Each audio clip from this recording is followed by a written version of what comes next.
उसके दूध में रासायनिक संगठन जो होते हैं वो लगभग समान होते हैं। इसलिए गौ माता का दूध उस बच्चों को पिलाया जाता है और वो बच्चा धीरे धीरे बढ़ता जाता है और धीरे धीरे इस सृष्टि में अपने काम को करने के लिए तैयार हो जाता है। तो इसलिए गौ माता को हम कहते हैं गौ माता सबकी माता है, वो किसी एक धर्म की माता नहीं है।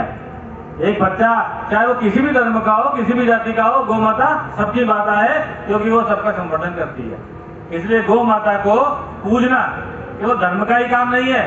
गौ माता हमारे जीवन को चलाने के लिए सबसे महत्वपूर्ण जो आवश्यक अंग है, चाहे वो कुछ भी हो, गाय के रूप में हमें जो उत्पाद प्राप्त होते हैं उसके लिए हमें गौ माता का धन्यवाद देना चाहिए और हमारी जिम्मेदारी बन जाती है और हमारा फर्ज बन जाता है कि हम गौ माता का संरक्षण करें।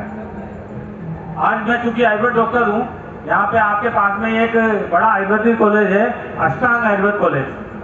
मुश्किल से यदि आप चलेंगे तो 1 किलोमीटर पीछे यहाँ पर मरीजों को भर्ती करने की व्यवस्था है, मरीजों का इलाज किया जाता है और सभी प्रकार के आयुर्वेदिक दवाइयाँ जो होती हैं उनके द्वारा मरीजों का इलाज किया जा रहा है। क्योंकि गौ माता का कार्यक्रम है, संगोष्ठी गौ माता की है, वैज्ञानिक रूप से हम ये बात करेंगे कि गौ माता के उत्पादों को हम कहाँ का प्रयोग कर रहे हैं। हमने एक कैंसर यूनिट खोली हुई है। कैंसर जो सबसे दुर्लभ बीमारी है, आप जानते हैं। आज यदि हम जैसे किसी व्यक्ति को पता पड़ता है कि कैंसर है तो बड़ी मुश्किल हो जाती है, मरीज के लिए भी, मरीज के जितने भी परिजन हैं उनके लिए भी मुश्किल हो जाती है, क्योंकि हम देखते हैं कि कैंसर जैसी बीमारी का भी इलाज पूरी तरीके से प्राप्त नहीं हो चुका है। यदि हम बात करें तो कैंसर के लिए इम्यूनोथेरेपी है, कीमोथेरेपी है, रेडिएशन है, ऑपरेशन है, बहुत सारी चिकित्सा विधाएं आ चुकी हैं पूरे देश में।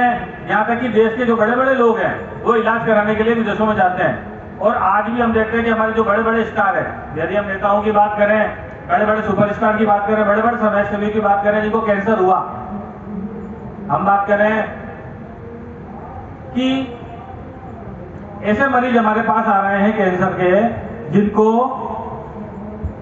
एलोपैथी इलाज बहुत सारा दिया जा चुका है, जिनको कीमोथेरेपी दी जा चुकी है, रेडिएशन दिया जा चुका है और इसने लाखों रुपए खर्च कर दिए हैं।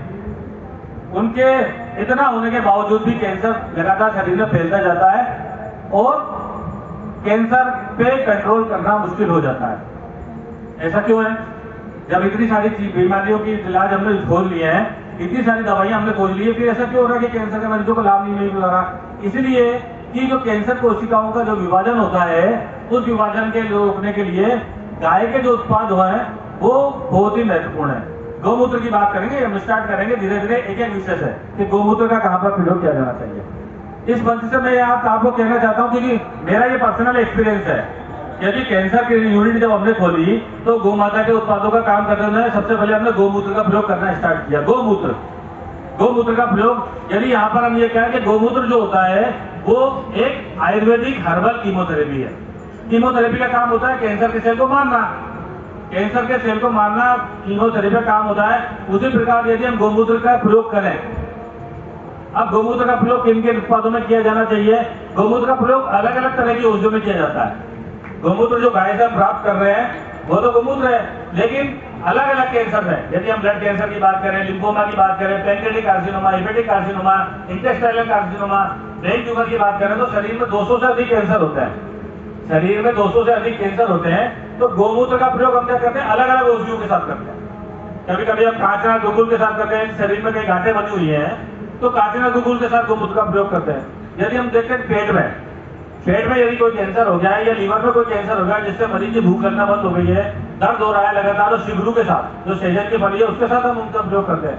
यदि हम देखते हैं कि ब्लड कैंसर में यदि रक्त की अशुद्धि पाई गई है तो गौमूत्र के साथ हम सदाबहार का प्रयोग करते हैं। जो आप सदाबहार हम देखते हैं कि 2 तरह का होता है, एक सफेद फूलों वाला होता है और एक लाल फूलों वाला होता है। तो लाल फूलों वाला जो होता है उसमें 2 प्रकार के विनक्रिस्टिन और विनक्रिस्टिन और विनब्लास्टिन नाम के 2 तत्व पाए जाते हैं जो गौमूत्र के साथ प्रयोग में लेने से विभिन्न प्रकार के कैंसर को दूर करते हैं। गौमूत्र की बात करें, एक्चुअली क्या होता है कि शरीर में जितनी भी बीमारियां होती हैं उनका कारण है एसिडिटी। एसिडिटी का मतलब आप ये मत समझिए कि पेट में एसिडिटी हुई है, खाना खाने के बाद में हमें कुछ खट्टा